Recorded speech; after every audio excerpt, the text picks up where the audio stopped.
Laura ne comprend pas.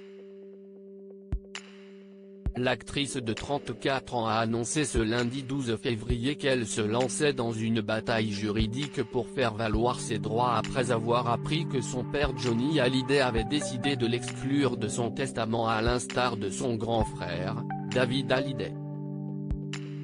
Ses avocats ont transmis un communiqué à la AFP dans lequel ils révèlent que seule Laetitia Hallyday héritera de la fortune du rocker. Laura Smet a découvert avec stupéfaction et douleur le testament de son père Johnny Hallyday au terme duquel l'ensemble de son patrimoine et l'ensemble de ses droits d'artiste seraient exclusivement transmis à sa seule épouse Laetitia par l'effet de la loi californienne.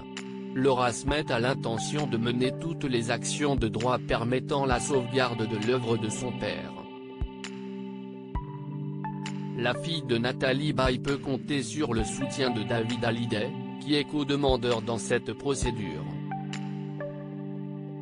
Quelques heures plus tard, Laura Smet a fait parvenir à l'AFP une touchante lettre posthume adressée à Johnny. Elle écrit notamment « Cher papa.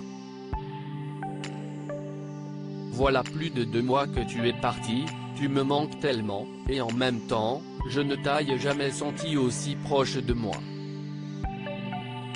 J'ai appris il y a quelques jours que tu aurais rédigé un testament nous déshéritant totalement.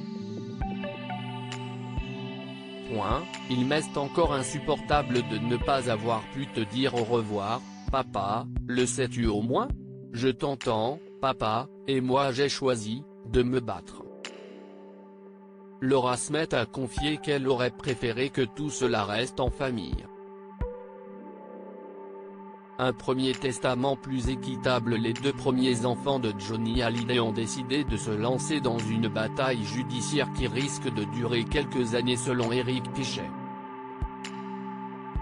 Interrogé par BFM Télévisions, ce spécialiste de la gestion de patrimoine a fait le point sur ce dossier qui s'annonce d'ores et déjà très épineux. On est parti dans des procédures qui peuvent durer plusieurs années, a certifié le professionnel, rappelant au passage que le testament rédigé par Johnny Hallyday à l'étranger est, jusqu'à preuve du contraire, valable. Si est-il tout à fait possible qu'un testament rédigé à l'étranger prime. À partir du moment où le défunt a des biens à l'étranger, ce qui est évidemment le cas de Johnny Hallyday, il n'y a pas de débat là-dessus. La vraie question est de savoir si Johnny Hallyday pouvait utiliser la loi de l'État de la Californie. Avant de rédiger cet ultime testament, la rockstar, disparue à l'âge de 74 ans le 6 décembre 2017, avait déjà couché sur papier ses dernières volontés une première fois à la fin des années 2000. Selon un proche de John, c'était un testament équitable comme le rapporte le site du quotidien Le Parisien.